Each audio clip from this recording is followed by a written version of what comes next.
So what kind of jerk leaves his beautiful wife at home to suffer through the winter while he goes down to Florida and escapes the cold weather? That would be the guy that you're looking at right now. It is about 9:15 on a Thursday morning. Colette has just left to go to O'Hare. She is getting on a plane to go to San Francisco for Memorial. As you can see, I've got my bike and a lot of other stuff. We're gonna hit the road, and next stop, Tampa, Florida.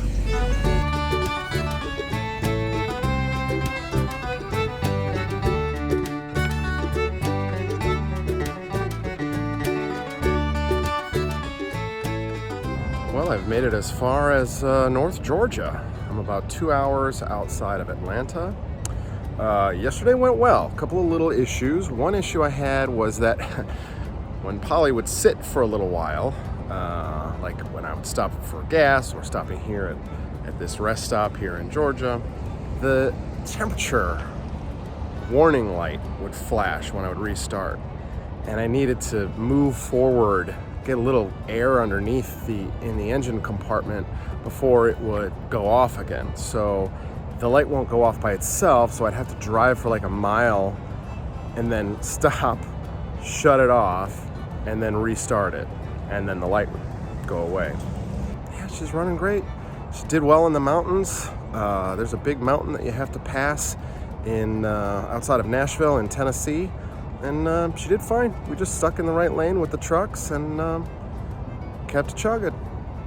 As you can see, I've got lots of stuff with me. That is my dinghy and my dinghy motor.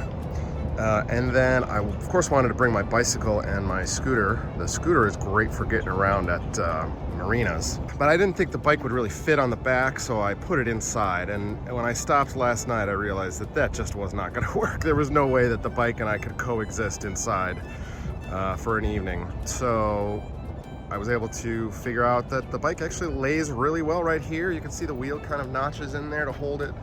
I've got it pretty well strapped down, and it has not moved at all. I did take the seat off so that it wouldn't get stolen overnight last night, and then I have it locked up. Of course, you can see my big Tex lock right there. Not a whole lot of clearance at the back of this rack, though. And that is one thing that has been a bit of a challenge coming in and out of certain driveways and stuff like that. But it's scraped a few times. There used to be a little red thing that went in that center cap, but that fell out like the second time that it scraped. But overall, it's been holding up.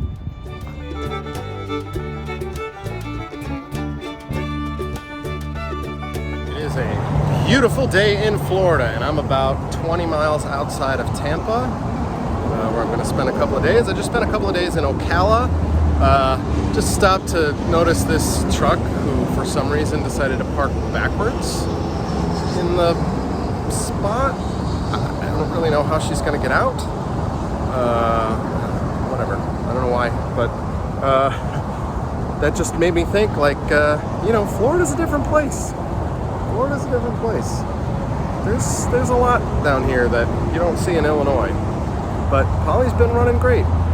Have no AC, which I think might just be a sensor issue. I think I know how to fix it. I just haven't gotten to it yet.